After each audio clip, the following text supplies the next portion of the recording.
Amen. I want to end by wishing the late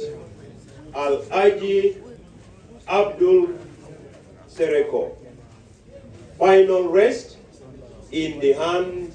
of Allah. Thank you very much.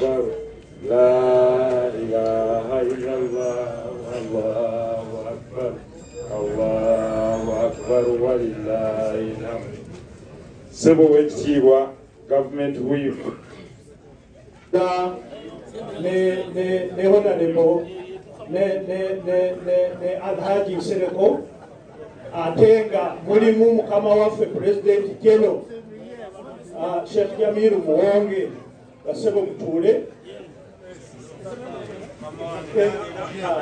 yoyo Isbahudini abantu abo nga bakulembeddwa President General Sheikh Muwonge mukama wange katwale omukisa guno okubategeeza nti ewiiki nga nnamba mukama wange oyo Sheikh Jamiru abadde akeerewo obulwadde obwo oluvannyuma lw'okumuyita n'agamba owaayi jangu siwulira bulungi jangu abadde akikola buli lunaku ng'akeerayo era lumu mu lunaku olwo lwe yamugamba nti mpa ku mutabani wange njogereko naye ebigambo bye twayogera bye byasembayo naye njagala okubategeeza nti mukadde wange oyo lwamubikidde mukwano gwe tannabaamu kigambo era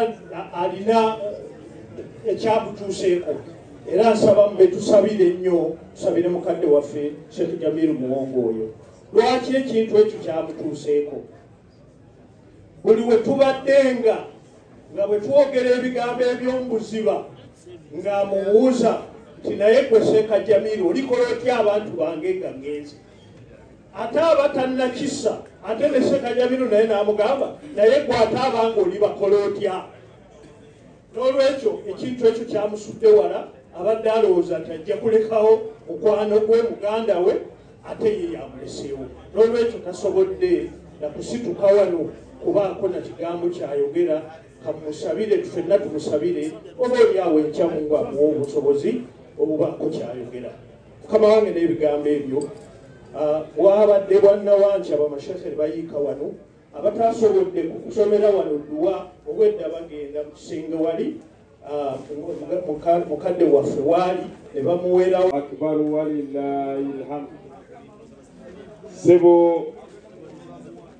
Deputy Supreme Mufti, Super Supreme Mufti, tusiimye nnyo obubaka bwo